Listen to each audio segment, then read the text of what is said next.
Hey, hello everyone. Hello. Greetings. Good morning, good afternoon, good evening, wherever you are joining me on the planet. My name is June Allen. I'm a racial trauma therapist and I am the founder of The Art of Greatness at juneallen.net. So, I hope you are all doing well on this fine sunny afternoon in London. Hey Dee, I hope you're all right. How are you doing? So today I want to talk to you about needs. Okay, one of the most I like that. I like the Jamaican, the spelling of morning. I hope you're doing all right. I hope you're having a good day. So today I want to talk to you about needs. Okay. One of the most difficult questions that I ask my clients, okay, that they always find difficult to answer when I say to them, what do you need? A lot of times they don't know. A lot of times people don't know. And this is relevant because, I've talked about receiving and the importance of being able to receive and all of that sort of stuff over the on quite a few of these live streams that I've been doing. But then it kind of dawned on me today, how are you going to know? How are you going to be able to receive anything if you don't know what your needs are? Does that make sense? How are you going to receive anything? How are you going to know what you want to receive if you don't know what you need? You can't actually connect with what you actually want to receive if you don't know what your needs are, because you haven't named anything. You haven't put anything out there as to actually what you actually need.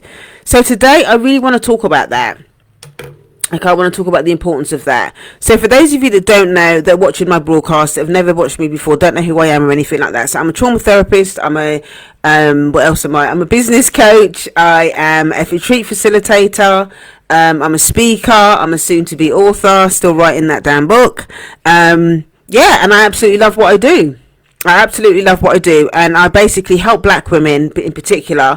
I help them with to achieve unapologetic self-love, and I do that by exploring the link between the relationship to self, the relationship to the mother wound, and the relationship to whiteness and systems of oppression. Okay, so that's kind of how I tend to work with people in that, what I call an empowerment triangle.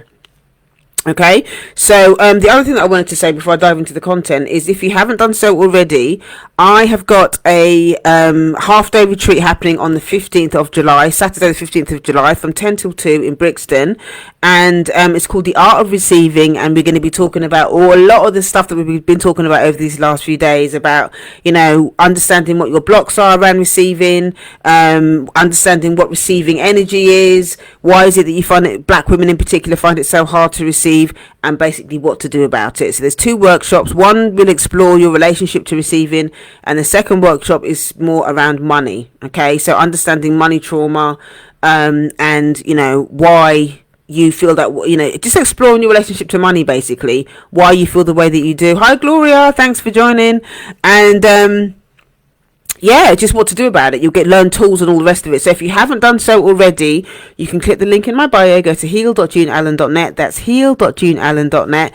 That's heal.juneallen.net. There's a Windrush early bird on at the moment. Okay, £25 versus £30. So if you've been thinking about working with me, if you've worked with me before and you want to check in and come and meet all the ladies, you want to hear about what the other ladies in my mastermind, how they've how it's worked for them, just come and experience a session with us. So you can click the link in my bio and get your early bird session. Okay, right, so let's dive into the content.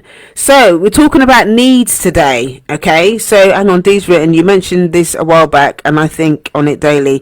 This is so timely, so thanks. Okay, great.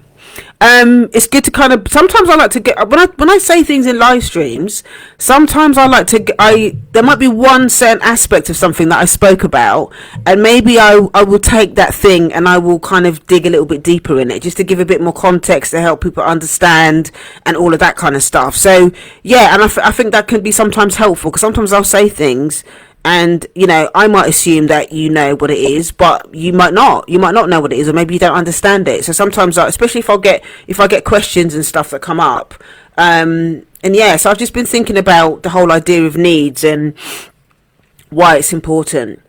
Okay, so one of the things that I do when I first start working with clients, and one of the things that one of the results of working with me is being able to help clients articulate and understand what's going on for them.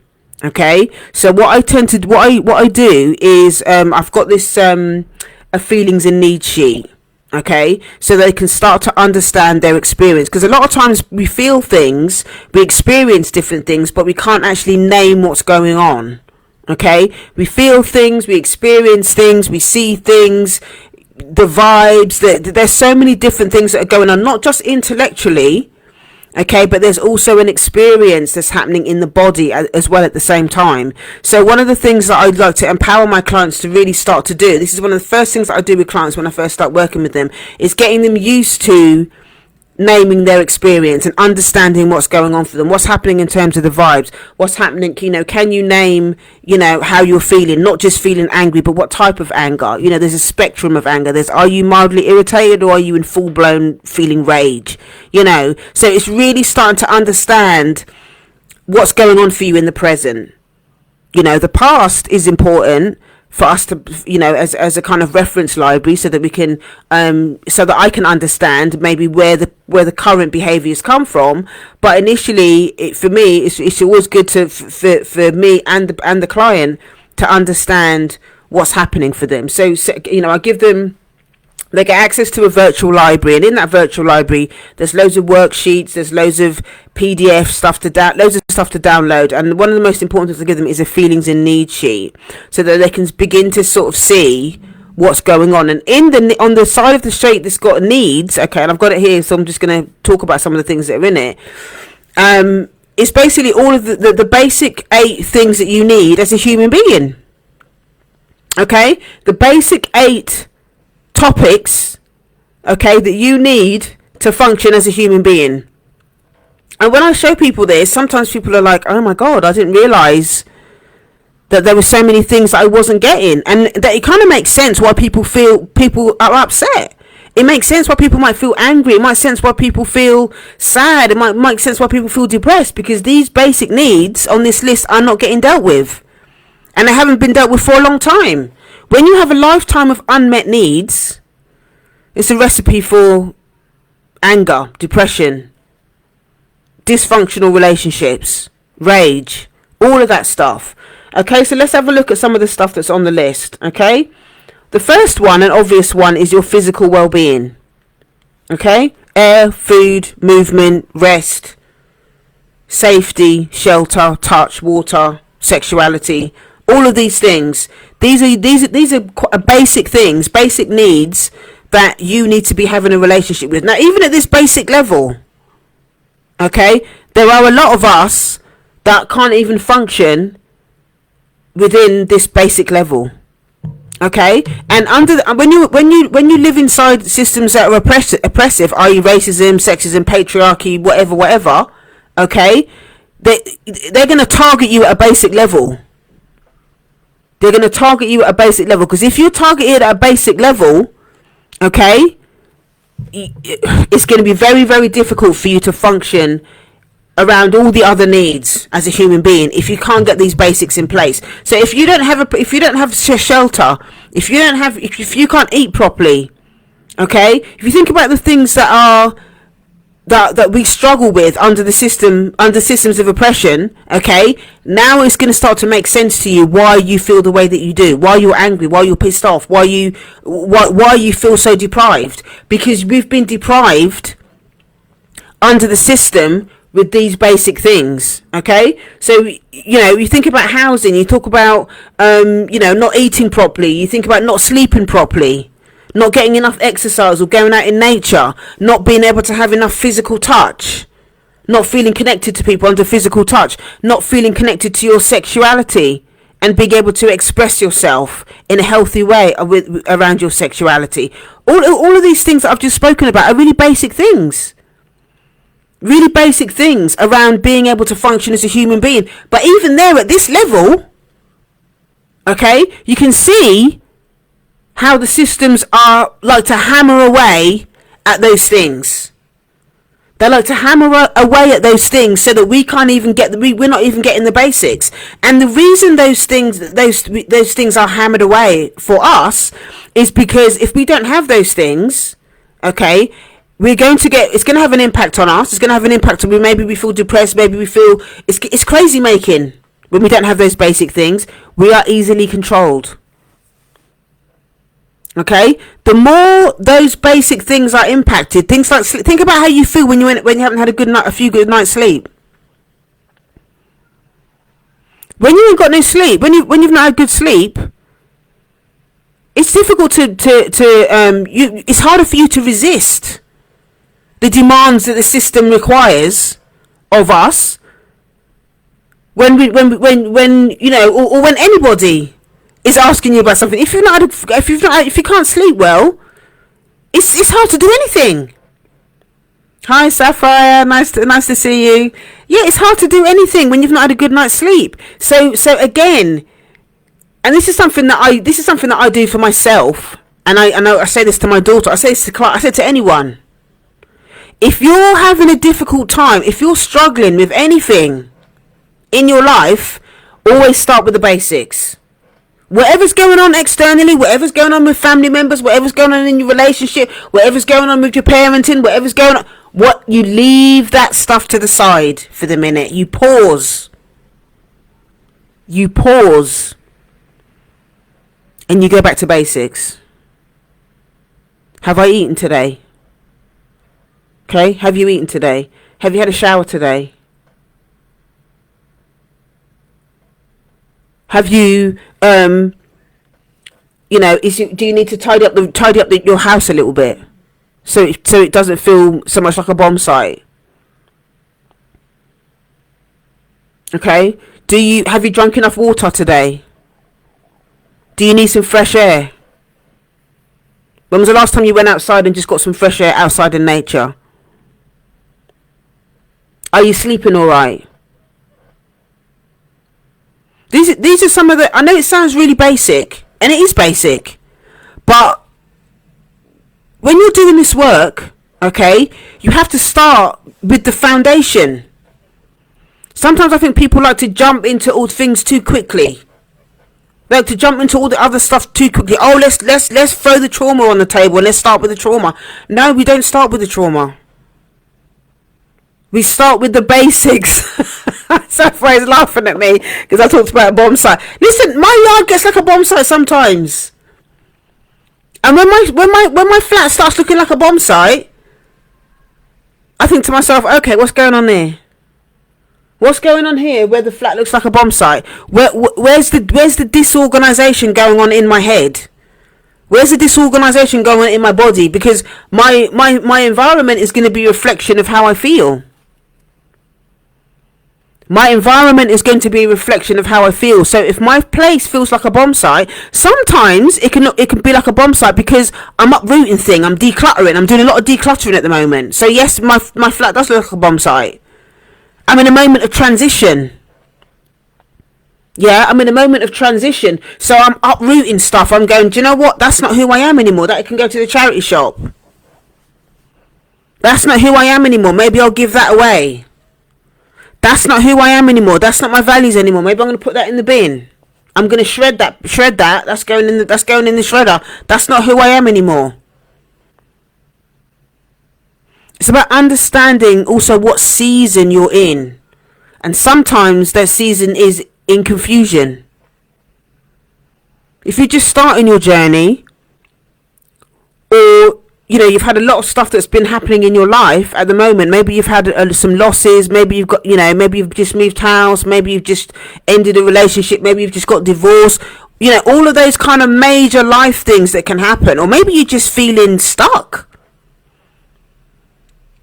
Even if you're feeling stuck, the first thing that you do is you pause and you go back to basics. You start going back to basics. Okay, what do I need in the morning? Who am I today? Who is the person that I am today? What do I need in the morning now? Do I need breakfast? Do I need fruit? Do I need porridge? Do I need granola? Whatever. Your seasons are going to change. change is going to change. You have to get used to change. You have to get used to change. Okay, the reason why you have to start with the basics as well is because that's when you start with these basic physical things, that's when you're going to start to understand, okay, well, this is what I need. How are you going to know what you need if you don't start with the basics? Sometimes depression and upset and all that kind of stuff is actually insomnia, it's sleep deprivation. And sometimes that sleep deprivation can be caused by trauma. Sometimes that sleep deprivation can be caused by, you know, relationships that are upsetting you, that are causing an upset in your spirit. I know myself well enough now that if I'm around certain people, it triggers some internal upset in me, and sometimes it takes me a couple of nights and I can't sleep properly. That's when I know I need to stay away from that person. Because my spirit is telling me that person is upsetting something. That person is upsetting something. There's something in me that doesn't feel safe around that person. So I need to give myself time out from that. Actually, it might not even be nothing to do with what that person specifically has done.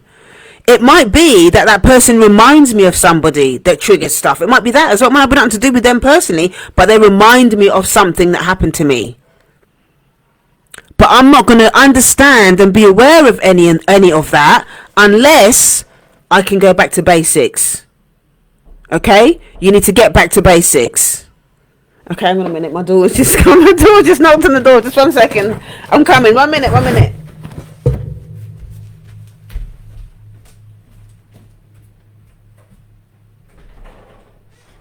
Hello, just 1 second. I'm doing my live stream. I didn't realise you coming back. Come in. Come. Sorry about that, folks. My daughter's just come back. So, what was I saying? Yeah, so you need to get back to basics. You need to get back to basics, and you need to be able to be clear and start to be curious about all of these physical things that you're not getting. When you understand the physical things that you're not getting, maybe you're stressed about your house, stressed about your rent, you're not getting enough water, maybe you're not comfortable with your sexuality, maybe you're not comfortable, maybe you're not getting enough sleep, you know, you're not getting enough rest, or whatever it is. When you can start to understand these basic things first, okay, then you can start to really look at the other stuff. Look at your self-care practice. Yes, D, you've got to build a strong foundation. Don't be too quick. I think in a way, like, oh yeah, self-care has become like a bit of a buzzword in many ways. It's become like a bit of a buzzword. You know, people go, oh yeah, you need to do your self-care, and people start rolling their eyes. But you need to have a practice. You need to have a practice. You need to have, you know, I have a folder, you know, with all of my different stuff. That the reason why I've got so much stuff that I actually give to my clients is because I actually use this stuff myself. That's why I know it works, because I give this stuff to my clients. You know, I have a need for something. I create a worksheet or a series of journal prompts or whatever it is, and I use that stuff myself. And what I do is it starts off as a brain dump. It might start off as a brain dump in a notebook that I use for myself, and I go, oh, this is actually quite good. Maybe I'll create a worksheet out of it and give it to this client or that client that needs it.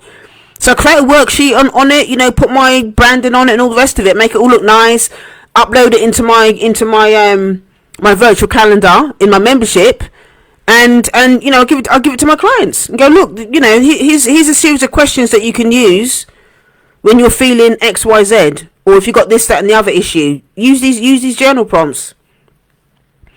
And I have all these things in a folder. And depending on what season I'm in, or what I'm experiencing, or what I'm using, then I use the stuff in the folder. And that's kind of like the foundation of my own self-care practice, my own self-love practice. Because those things, those basic at some point, actually, I could probably write a book, actually. You know, all the stuff that's in that folder. I've done live streams on some of it, but not all of it. I could actually create a workbook for people to actually set up their own self-care practice. So I probably will do that at some point. But But it's important to have those foundational things. It's important to have those foundational things, because if you don't know what you need, you can't vocalize it. You don't know how. You're not going to know how to set boundaries. You're not going to know how to articulate, how to articulate it to other people when when you're in relationship, whether it's love relationship or your children or your family or whatever. You have to be able to articulate what you need, and you need to be able to stand firm in what you need. And the reason why so many of us can't do that is because we were often raised in environments where, needs don't matter. You weren't allowed to have any needs. Dee says she's down for the work. But listen, and now I'm thinking about it, I need to crack on with it. Do you know what I mean? So I think it would be quite good. And it would help. The thing is about exploring these things at a basic level, doing the basics first, is that it's grounding. And I think a lot of times, because of the pressure that we're under, the pressure to kind of hustle, the pressure to work, the pressure to, do all the housework and look after the children and this, that, all this stuff going on. It can be disorientating sometimes to be running around doing all this stuff, trying to spin too many plates, and I feel like that sometimes. Being a single parent, trying to run a business, seeing clients, trying to date, do all this kind of stuff. It's a lot. And sometimes it becomes too much to be able to do all of that stuff. So what I do in that situation is, I have to go back to, I go back to basics. When I start sort of feeling anxious and I start feeling like, oh my gosh, I'm overwhelmed, I don't know what I'm doing, and then I start getting all thoughts about what I just honestly, my brain just goes off and starts telling me all this nonsense. My inner critic starts telling me all this rubbish, and it's not true. So that's when I know that I'm out of alignment with my sacred self, my core self, and I need to calm down. I need to find a space of solitude and get back to basics. First of all, with the physical stuff. With the physical well-being stuff. That's really, really important. So the other part of this that I wanted to share, that's on this needs list, is culture. Okay? I'll talk a lot about culture. I'll talk about cultural context, and I think to a certain degree, you kind of understand what I mean. But this on this sheet, it kind of really breaks down what it means, what culture actually is. So I'm just going to read the list through, and then we'll sort of talk about it. So culture, okay, these are the list of things I put under culture: community, belonging, cooperation, inclusivity, respect, self-respect, security, ritual, ceremony, cultural celebrations, spirituality, education, identity, shared reality, language, adornment, creative expression, custom, sorry, it's my cat, and history. Okay, so there's quite a lot there, but when you think about culture and the amazing culture that we have as black people, and I know there'll be subcultures within that, okay, within the culture, but when you think about who we are as a community, okay, an important part of the healing process is engaging in culture. It's a reclaiming of our culture, and it might be slightly different. These are the basics that I've put down here, but obviously there's going to be variations of those things that I've just spoken about. So when we talk about community, okay, community is us being able to be in a gathering, and even this live stream is a community.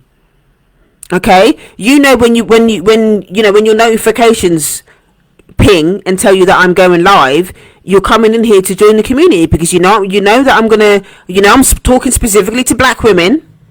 Okay, there ain't gonna be no white folk in here, because I'm not talking to white folk. That's no disrespect to them, but my conversations are not for white folk. My conversations are for black people, specifically black women. And you all know that. That's why you come in here. You come in here because you know that I'm talking to y'all, isn't it? You come in here because you know that I'm going to be talking about things that impact you. Okay? So as a community, that's one of the reasons why I do these live streams. It's about building community. It's helping you to understand that you're not alone with certain things. It's helping you to understand that, you know, maybe I will say the things that you're thinking, but maybe you think that you're all alone. And I'm here to remind you and share with you that you're not on your own. And that there are other black women, there are other people in this community that feel the same way as you. So that helps to reduce the anxiety and isolation and loneliness that you might feel, okay, by thinking that it's on your own. Do you need a community? Yeah, until I asked you that question and helped you and confirmed why community is important, now you get an opportunity to go, do I really need a community? Do I really need a community, or do I need one-to-one? This is something that I always ask my clients as well. You know, do you want to work with a group? Do you want to work with a group in my mastermind, or is it something that you want to do one-to-one? That's still a community, but it's just a smaller version. Maybe the community is just you and I for the moment. Maybe that feels safer for you, just doing it one-to-one. Yeah. So now I've said that to you. You can ask yourself that question. Do you need community? And you can ask yourself, does community even feel safe for you? Sometimes my clients want to be in community, but because they've experienced trauma in their family of origin, maybe they've been abused or whatever in their childhood by their parents or by other family members. So being in a community feels very vulnerable for them. That's something that I have to bear in mind. That's something that I take into consideration when I ask people to join the community. Because a lot of people, they're scared of it. Oh, I don't like black women. I don't trust black women. Don't trust black people. Black people are this, black people are that. What's underneath those conversations is hurt. Quite often hurt. A lack of trust. Okay? Because their trust has been broken. The trust has been broken.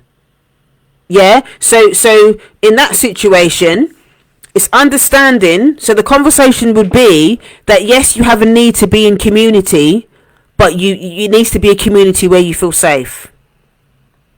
So then the question then becomes, what do you need to feel safe? And it's going to be different for different people.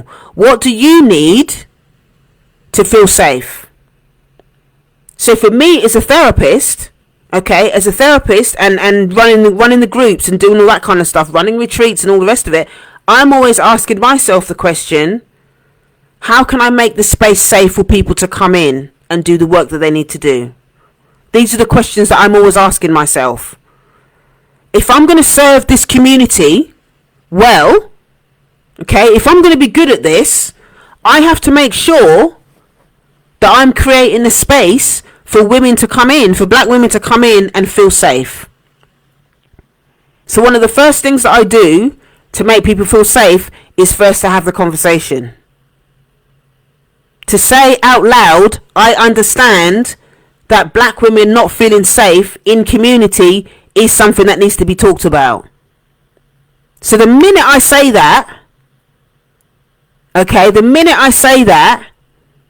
people start to relax a little bit. Oh, she gets it. Maybe I'm not the only one. Let me listen a little bit more. Let me listen a little bit more about what June's saying. Because I don't really trust black women, but she's saying it and she's talking about how can she make it feel safe for black women. Let me listen a little bit more. So now you're beginning to understand that what your needs are. Because your needs are now saying to you, yes, you want to be in the community, but you need to feel safe. And let me just hear what June's going to say. Let me hear what June says in terms of what does she do to make her clients feel safe. And maybe I'll try it. Maybe if she's talking about it now, maybe I'll have a little go. Maybe because I want to see if my need is actually really going to be met. Or if I'm going to end up in a group where people are gossiping and stuff like that. And that don't happen on my watch. The second thing that I do to build community and to make the community safe is boundaries.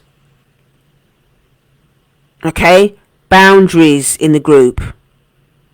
Yeah, so boundaries in the group means that everybody has an opportunity to speak their truth without judgment from anybody else. So if somebody speaks up in the group, everybody has a moment to share what's going on for them, how they're feeling, how they, what's happening for them in terms of the topic that we're talking about and stuff like that. That person has time to share their truth. And there's no crosstalk, so nobody else is allowed to go and say, well, you said that, and I don't think that you should have said that because of blah. No. Because I understand as a therapist that a lot of people that come into my groups, okay, they were raised in homes where they weren't allowed to have a voice. Okay, they weren't allowed to have a voice, so that's another need. Clients need to have a voice. They need to have a space and a voice where they can talk without being shut down or shamed or spoken over or silenced or whatever, because that stuff happens at home and it also happens in the systems that we work and live in outside. As black women, we're always being silenced. As black women, we're always being told, oh, you're too this, you're too much. We're being told that all the time. So being in a group, facilitating a group, for me, is making sure that everybody has a voice. It doesn't mean that people are going to be allowed to. I've never ever had an experience where one person has been disrespectful to somebody else. Never. And the reason for that is because that stuff only tends to happen when people don't feel like they're being heard. You think about the times when you've been vexed, you've been pissed off, or maybe you said stuff where you don't want to say it, but you've said stuff, you've been verbally, you think about the times when you've gotten big arguments with people.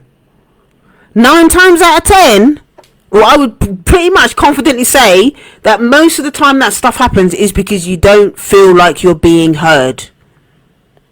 So you feel like your only last option is to start cussing people out. Because you're not being heard any other way. So you might as well just cuss them out because you're not being heard anyway.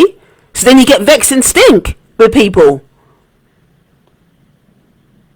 When you're in a space where you're being heard, okay? When you're in a space, you're in a group setting where you're being heard, there is something quite magical that begins to happen in that space when you start being heard. You start feeling like, actually, well, maybe I'm okay. Maybe I'm not as crazy as people make me out to be, because I want to speak up. Maybe it's okay for me to say what I think and how I feel, because I'm allowed to have a space. And sometimes it can take a little while for people to get used to speaking up. Hi Marie, thanks for joining. Sometimes it can take a little while for people to speak up, for people to start feeling safe in this space, because they're not used to it, because they were raised in spaces where the only narrative was keep your mouth quiet, don't chat your business, what are you crying for? Being vocal about your pain, being vocal about your upset, being vocal about how you feel, saying what your needs are, non-existent.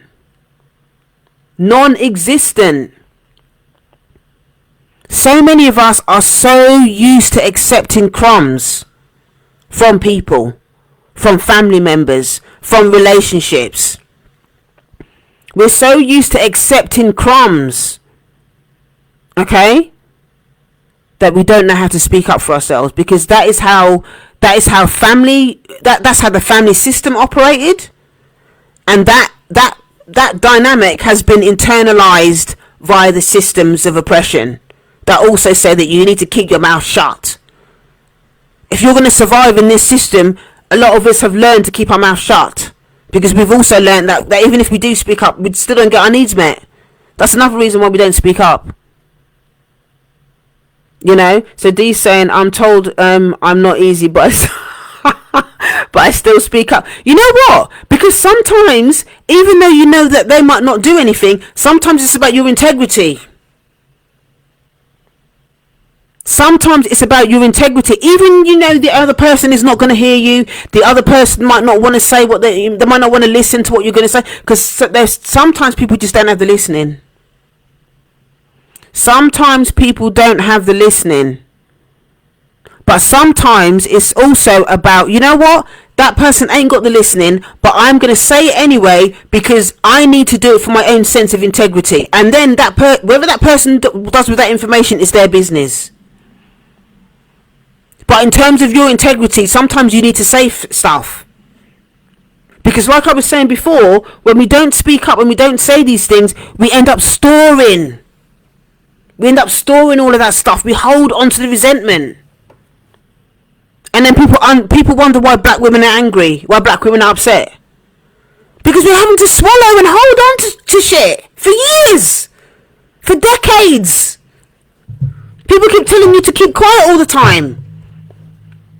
People keep telling you to keep quiet all the time. What are you complaining for? There's this article that I read the other day about emotional labour.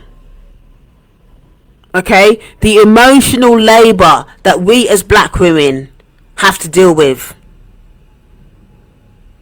The emotional labour of having to always be on guard, always being, worrying about other people, but also having to keep silent for yourself. That is exhausting, and it's crazy making. To be told by the system and your family members that you're only an object for them to use you for. But yeah, you can't say nothing when you're in pain. You can't say nothing when you're tired. You can't say nothing when you're hurt. You're supposed to keep your mouth shut with all of those things, but yet you're supposed to let other people treat you like a workhorse, like a mule, or someone with that they can just throw all their rubbish at. They can scapegoat you and throw all their rubbish at you, but you're not supposed to say nothing. That's how the system treats us as black women, and we're supposed to swallow all of it and not say nothing. So when you get to that stage where some of us are holding so much stuff emotionally that it comes out physically. If you're in a lot of physical pain, and this is something that I've experienced, and this is why I do a lot of hot yoga and stuff like that, because it helps me to release a lot of the stuff that I hold in my body, as well as talking it out vocally and stuff with therapists and in recovery meetings and whatever. I do all of that, the mental stuff, but I have to also be conscious of, and this is another part of the work that I do with clients as well. You have to think about how that stuff is feeling in your body. This trauma work that I've been doing, a lot of trauma work this year, a lot of trauma training this year, with Reshma. If you haven't heard of Reshma Mencken, amazing book, My Grandmother's Hands. I've been training with him for the last how long is it now? It's a 9-month process. I'm like halfway through now, and it's all about black body psychology, understanding the impact of oppression and racism on the black body. So I'm bringing that into working with my clients as well, and it's absolutely fascinating. But if you're in a lot of physical pain around stuff, okay, if you're in a lot of physical pain, it might be because you're holding stuff, you're holding resentments, you're holding hurt, and because you ain't got nowhere to take it. So this is the power of community. When we're talking about community and your needs, this is the power of community. This is the power of saying something and somebody else saying, oh my God, I thought I was the only one that felt like that. Let's talk about it. Let's talk about it. His name is Reshma Mencken. If you just Google My Grandmother's Hands, yes, Sapphire, Google, yes, black body guy. If you Google My Grandmother's Hands, that's the name of his book, everything will come up. He's got loads of stuff on YouTube. He's done loads of podcasts, stuff like that. So, he's amazing. So listen to him. He's really, really good. So yeah, when we talk about the power of community, okay, as a need, think about that. Don't just be quick to write it off, because in your spirit you're at that stage where you're like, I don't trust black women, I don't trust black people, I don't want a community. Doesn't mean you have to go into the community now. It just means to just be curious about it. What is that about? Why is community hard? Do you have a history? Do you have a history in your family of feeling in pain when you're in community? Sometimes, there was a time when I would be around, I feel so much pain just being around black people. Just being around black people used to be painful for me. Because I didn't realise at the time that I had a lot of internalised stuff around my family of origin that I hadn't dealt with. So every time I was in a group of black people, all of that stuff would get triggered. And I didn't understand why. Now I understand why. And when I'm working with people that are experiencing the same thing, I bring that up in the conversation. So that we can get curious about it and start talking about it. And as people start to have more conversations around it, they can be more discerning about the spaces that they go to. If there are in groups with lots of black people, what does that mean for you? What does it mean to be in a black space and be safe? Because not all black spaces are safe. They don't always have the boundaries in place. That's the truth. If you're going to be in a space where you're going to be doing this healing work, you've got to be confident that the people that are holding that space for you, they understand all of this stuff. They understand the boundaries. Because what I sometimes see is black women who will take white-centered thinking around healing and just think that it applies the same to black people. Does that make sense? They'll use Eurocentric ways of thinking and think. Let me give you an example. Brené Brown. A lot of people love Brené Brown. Okay, a lot of her work. She speaks. I know she's done the odd thing. She did write a book with another black woman, but generally, okay, her stuff is she's really speaking to middle class white women. That's real talk. That's no disrespect to Brené Brown. I've read some of her stuff. I think her stuff is some of her stuff is good. However, you can't take Brené Brown's work, okay, not the stuff that she's done with the black woman. You can't take the work that she does generally and apply it to the black experience as a black woman. You can't. She talks a lot about vulnerability and all of that kind of stuff, but vulnerability as a black woman is a very different conversation than it is for a middle class white woman. It's a very different conversation. So when you're doing this work and when you're in different spaces, even if the people that are running it are black, you need to explore and look at what they do. Look at their history. Look at their credentials. Are the topics that they're talking about specific to you as a black woman? Are they going to speak to your experience? Sapphire, listen, are they speaking to your experience? Because sometimes what can happen as well is that those people haven't done that work. Those people haven't done that work. And they think, just talking about love and light and all the rest of it, and I'll just talk about Brené Brown or whatever, it's going to be the same. And it ain't the same. It's not the same. You need to be trauma-formed aware, but you also needs to be racial trauma informed. Okay, it needs to be specific to you as a black woman. So when you're talking about community, when you're talking about belonging, when you're talking about cooperation, and I'm not talking about cooperation as in blind cooperation, as in, not using your mind. I'm talking about cooperation as in not group economics, but cooperation as in shared values, shared principles. Yeah, inclusion.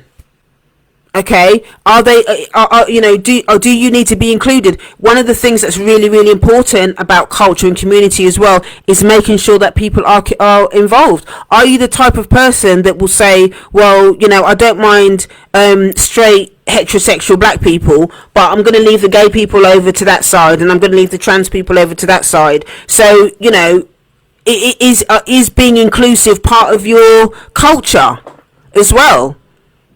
Think about all of those things, because these are all things that are going to impact your needs.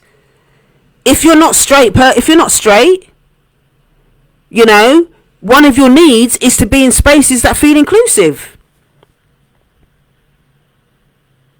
That stuff is really, really important to think about. That stuff is really, really important to think about. You know, is there mutual respect?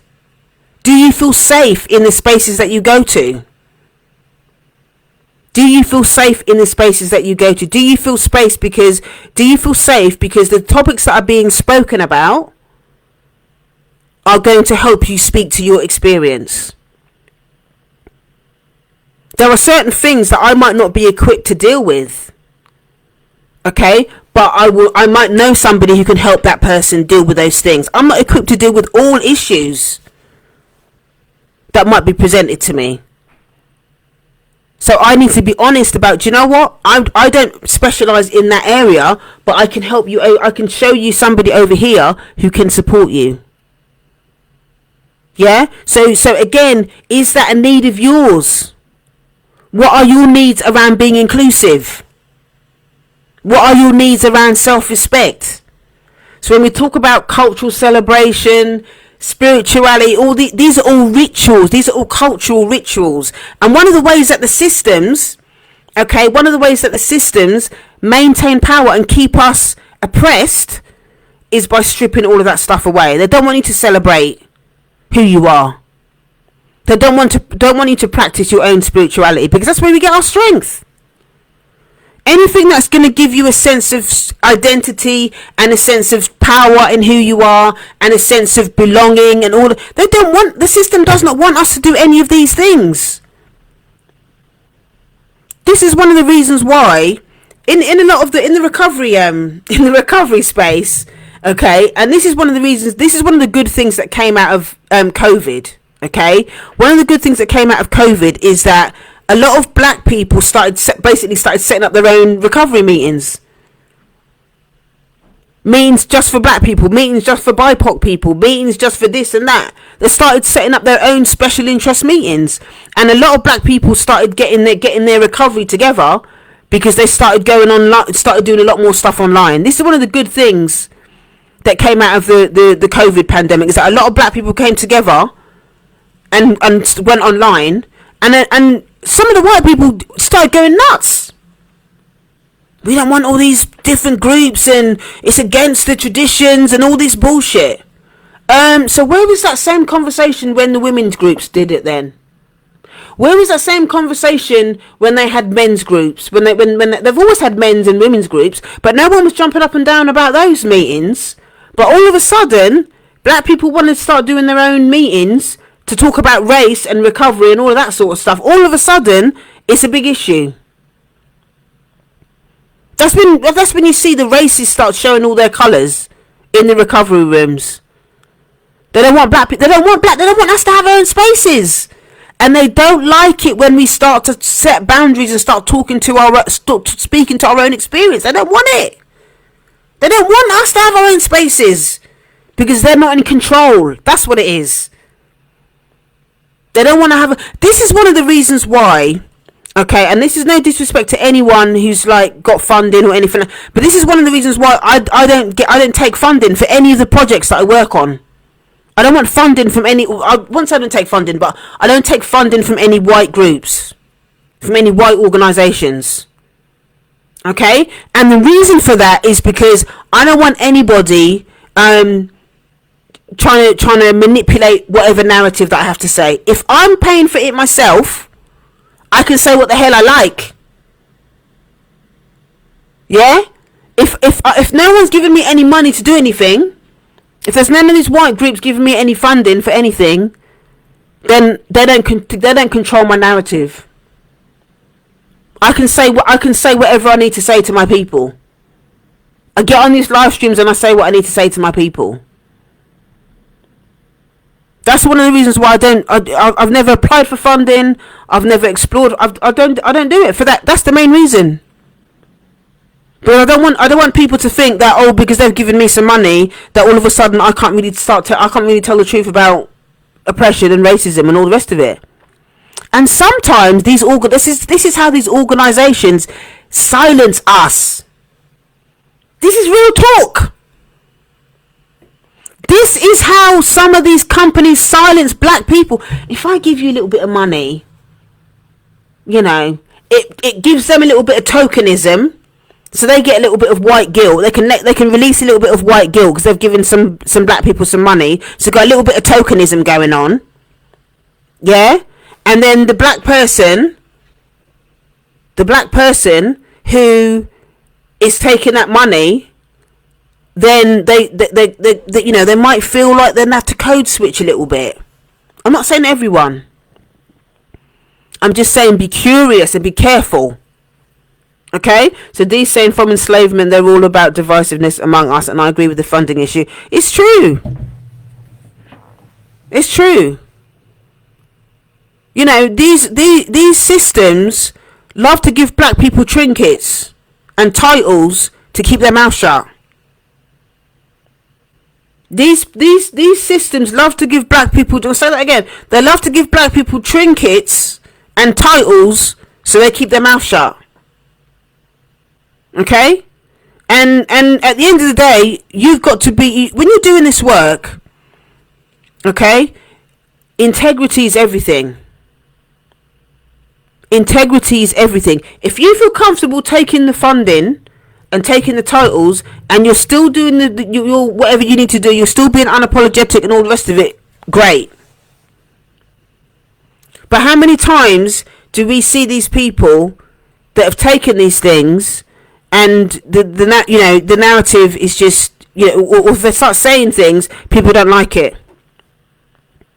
Look what happened to what's his name, Colin Kaepernick. Even all now, they took the brother's job, okay, because he decided to kneel down. Because he decided to kneel down, people are punished for speaking up. People are punished for speaking up, and the system don't like it. All now. I mean, you know, he's obviously got other projects and stuff going on, so I'm sure the brother's not going to starve. But the system punishes people that speak up. So if you're in a situation where, you know, you're in a situation where you're not handing people an opportunity to be able to take something away from you that is on the basic list. Remember, this is basic stuff. If people that, and if you think about the basics again, and going back to what I was saying earlier, if the system has an opportunity to take one of your basic things away from speaking up, of course you're gonna keep quiet, because it's a survival thing. That's why so many people end up being silenced, because people have to eat, people have to go to work, so we code switch. We don't really say what we think. We keep quiet. We don't. And I'm not judging people for doing that, because I get it. When you work inside these systems, it's about survival. At the end of the day, it's about survival. But sometimes there comes a point where, when you're doing this work, you have to really start to understand and reassess what your needs are. It would be very difficult for me now, if anything ever happened, it would be very difficult for me now to go back into, say, like a corporate environment that's predominantly white. I just couldn't do it. It would drive me nuts to go back and do that now. It would drive me insane to go back and do that, because I've done so much work, and I would see all kind of it would just be hard. I'd probably find it more stressful now. I'd find it more stressful now than I did before, because before I was kind of numb. I didn't really know what was going on. I didn't really understand any microaggressions or none of that back in the day. But now, that stuff will be flying all over the place. Pew, pew, it will be flying all over the place. You know, so Dee's saying, I need and crave blacks. But listen, I'm the same.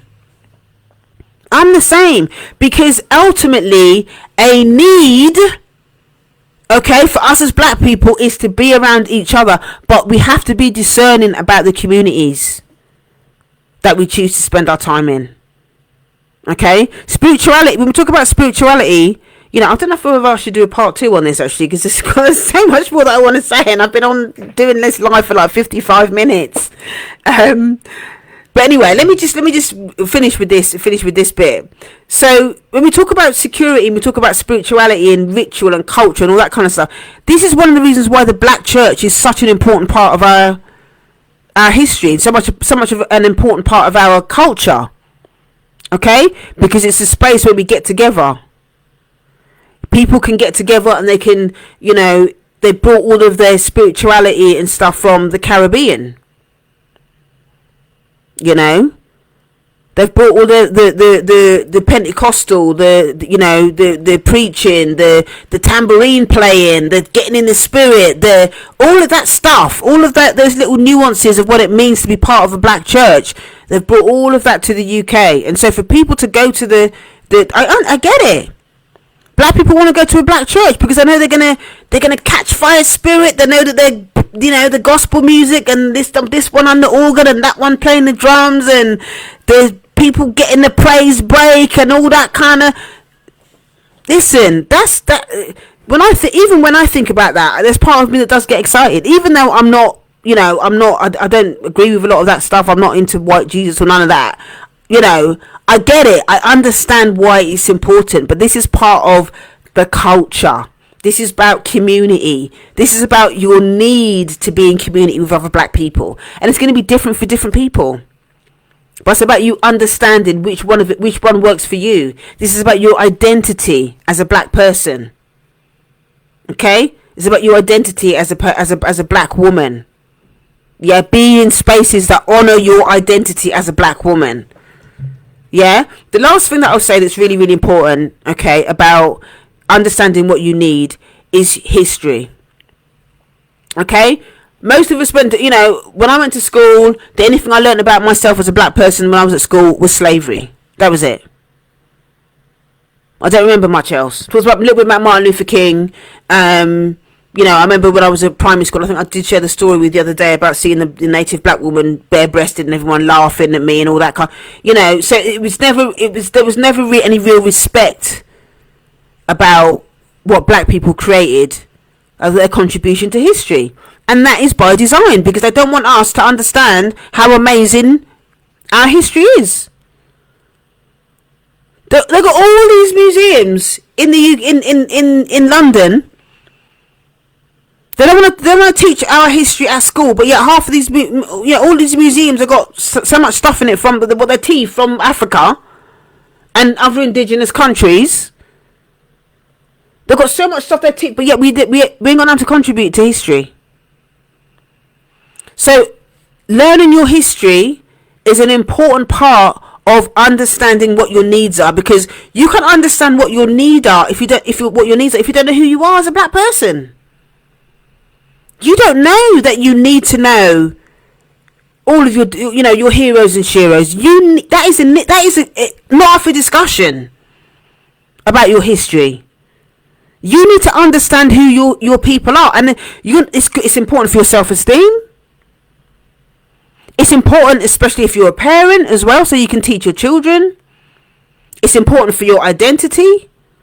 And it's an important part of you understanding the system, how the system has brainwashed you into thinking that black people don't do shit, can't do shit, and that we're just lazy. We're lazy objects to be controlled by them as a mule.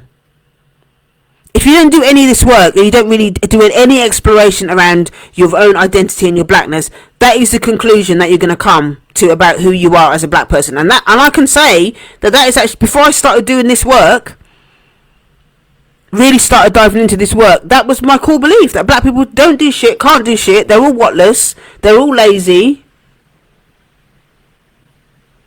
and that white people were the aspiration. Whiteness was the aspiration, and that white people were better than black people by default. This is all the unconscious thinking. It was all the unconscious core beliefs that were going on in my head before I started really diving in and doing this work. And I didn't even know I thought about all of those things. This is how the decolonization process happens, when you can own, oh my God, that's what I thought about black people.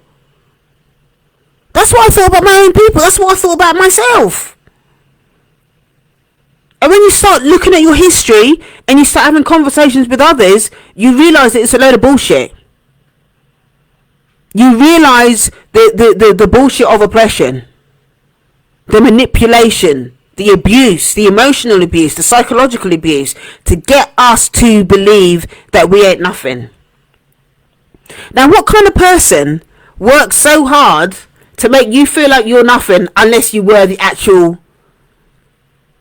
There was not greatness within you. I don't want to swear again.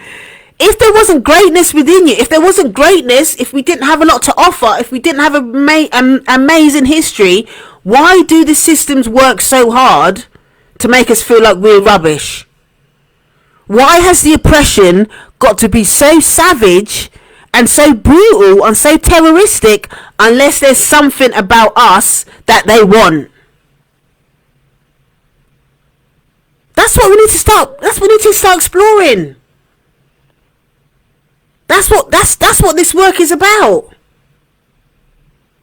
Underneath all of the rubble of history, the enslavement, the trauma, the violence, the microaggressions, underneath all of that stuff is your sacred black self. Your sacred, divine, feminine black self. Underneath all of that rubble. And some of us are so buried underneath all of that rubble that we don't even know that sacredness exists. We don't even know that sacredness exists. We're so disconnected from it. Understandably so, because the system has done a number on us. The system has done a number on all of us to think that we're nothing but some horseshit. That's why this work is important. And until you start to really unpack and start to get curious about why you think the way that you do, whether in one-on-one space or whether it's in community, you need to have the conversation at some level. And maybe in order to have the conversation with somebody else, you first need to have the conversation with yourself. Maybe this you start with it in your journal. Sometimes it's easier to tell the truth to yourself first in your writing before you can share it with somebody else. Sometimes the opposite is true.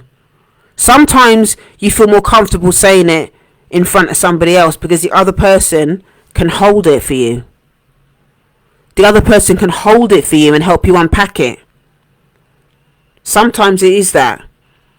Sometimes a lot of us are afraid to say what we think and feel because we think that we are going to collapse under the grief after we say it. So sometimes we need to say it in the community, or sometimes we need to say it to therapists because the therapist can hold that tenderness, can hold that vulnerability for you while you unpack it, so that you're not doing it yourself. Sometimes you need someone to hold your hand while you're doing it. But because a lot of us have not experienced what it means to have somebody hold your hand and hold you while you're getting vulnerable about this stuff, a lot of us haven't experienced that. We didn't experience it in childhood.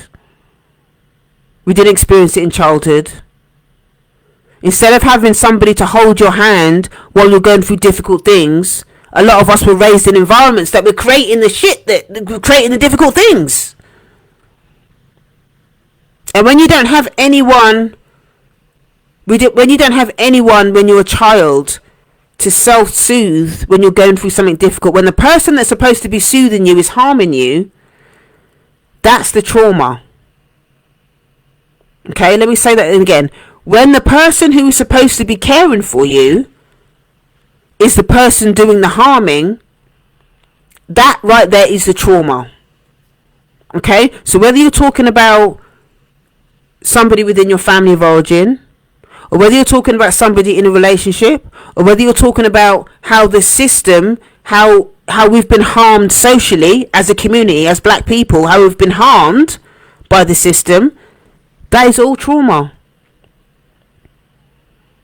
And so what then happens is, in order to survive those things, we have to shut down. We end up being numb. But that doesn't mean to say that the hurt is not there. It just becomes buried deeper and deeper and deeper under all of the rubble. It just creates more rubble, more chaos, more pain, more suffering. and you never feel like you're really going to get out of it, because at your core, you never had. The reason why you don't know what your needs are is nobody's really sat you down and said to you, what do you need? Tell me what you need. The amount of times I've asked clients that question, and I can see from I can see in their face that no one's ever asked them that before. There's always a pause. There's always a pause afterwards, because they're like, oh. And that's when it dawns on them. No one's ever asked them that question before, and they have never asked themselves that question before, because they've never been allowed to. They've never been allowed to ask themselves that question, because we're stuck in the mindset as black women of, I'm not allowed to have any needs. I'm only supposed to do for others. I'm not allowed to have any needs. My only job is to do for others.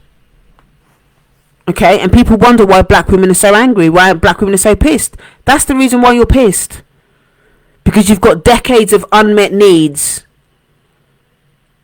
And every time you interact with someone, you get angry because, or somebody asks you to do something, it's another situation where your needs are not going to get met. People love asking you to do stuff, but they're not asking you, do you have the bandwidth to do that for me? Do you actually want to do that for me? People assume. People make assumptions. And I think as a community, we're so deprived. We're so deprived as a community. We're deprived and starved of love and being visible and being heard, that when somebody is available, we don't even know how to ask others, do you have the bandwidth? Because we're so starved ourselves that sometimes we end up just dumping on other people. We end up dumping on other people without realizing, because we're so starved ourselves. We're so deprived ourselves. So when we do find somebody or someone that's willing to help you, you're just gorging. You're gorging and dumping on that person because you're so exhausted or so starved. What needs to happen is for you to really think about and start to explore what do I actually need? And if you don't know what your needs are, why don't you know? How did you get to this place where you don't know what your needs are? How did you get here? And it's not an opportunity to beat yourself up or to shame yourself because you don't know what your needs are. It's okay for you not to know what your needs are. The good news is you're having that conversation with yourself now, and that's where you need to start. And like I said before, if you're starting from scratch with this stuff and you really don't know what your needs are, start with the basics. Go back to basics. Okay? And start there. Have a look at the relationships that you're in right now. Are your relationships just giving you crumbs? Are you feeling angry about those relationships that you're in at the moment? So I'm going to do a live stream tomorrow, actually. This is going to be specifically about reciprocity within the context of the spiritual principle of my art. This is something that I've really been getting into recently. It's been amazing. So tomorrow I'm going to be talking about reciprocity. Okay? After following on from this one, I think it's relevant and I think it would be good to talk about it. But you need to look at your relationships. You need to look at all of that stuff. Are you being nurtured, or are you just, you're in there because your only identity is to give? You don't know how to do anything else because that's how you were raised. But you want to be nurtured. Underneath all of that giving, you want somebody to nurture you. You want somebody to care for you. You want to matter to somebody else enough for them to say, "Are you alright? Are you okay? You go and sit down. I'll do this. I'll take over doing this." But this is something that we have to learn how to ask for. We have to first, number one, honor that that's what we need. And secondly, we need to know how to vocalize it. We need to know how to ask for it. Because sometimes we don't ask for what our needs. We don't ask for what our needs are because we're so used to being disappointed. We're so used to people not meeting our needs. We're so used to people saying no or people disappearing. There's no reciprocity. People disappear. And that, you know, but it starts with your relationship to yourself. That's what I'm saying. It starts with your relationship to yourself, because unless you know what your needs are, you can't articulate that and make it a reality in your life. Whatever area of your life you're talking about, you're not going to be able to understand and express what your needs are unless you're clear with yourself first about what those needs are. And a lot of us don't know what our needs are because we've never been asked. But now's the time. Okay? Now's the time for you to really start to think about that stuff. Okay? If you live in London and you are interested in joining me for my half-day retreat, The Art of Receiving, on the 15th of July, Saturday, 10 till 2, there's a Windrush early bird happening at the moment, £25 versus £30. Come and join us. Come and have the conversation. Come and get curious. Come and hear from other women that are already doing this work. Hear their story, hear their success stories, hear how doing this work has changed their lives. You know, come and meet me. Let's chop it up. Let's chop it up. Okay, so click the link in my bio. Go to heal.juneallen.net. That's heal.juneallen.net. That's heal.juneallen.net. If you are looking for a therapist to start doing this work, maybe you don't want to do community work right now. Maybe you want to do some one-on-one stuff. There's some spaces in my private practice. Okay, so you can find all of that as well in the link in my bio. Okay. Thank you so much for joining me this afternoon. Gosh, I can't believe I've been on doing this live stream for an hour and 10 minutes. I keep telling myself 30 minutes. 30 minutes to do this live stream, and then I get into, like, my ancestors start pouring all of this stuff into me, and then I'm just stuck. Anyway, it is what it is. And I'm getting, the feedback that I'm getting from people is just like, somebody sent me an email the other day saying, oh my God, I'm going to feel so sad when you stop doing these live streams. But, I'm here to serve. Okay, I'm here to serve, and you're so welcome, Dee. Thank you for being here and dropping your thoughts and stuff as well. If there's any comment, if there's any topics or whatever that you want me to talk about, I've got loads of people that have been messaging me, asking me to do different things. Keep the questions coming. I will keep sharing on them. I'm definitely going to do a series on a bit more going into business as a therapist. What are the challenges? Somebody was asking me, do I get imposter syndrome? Or that's a whole nother topic, that one. But yeah, so there's lots of people sending in their questions about what they want me to talk about. So I will be doing a series on entrepreneurship and all of that kind of stuff as a therapist. So if you know any student therapists or whatever that are thinking about doing training as a therapist or whatever, just like share this live stream. If you know anyone that you think would benefit from this live stream, please share it with them, tag them. Again, if you've got any other questions or anything, if you've got any other questions that you want to ask me, please drop a note in the comments, or you can send me an email, info@artofgreatness.com. Thank you so much for joining me, and I will see you next time. All right, take care, everyone. Enjoy the rest of your Sunday. Take care. Bye.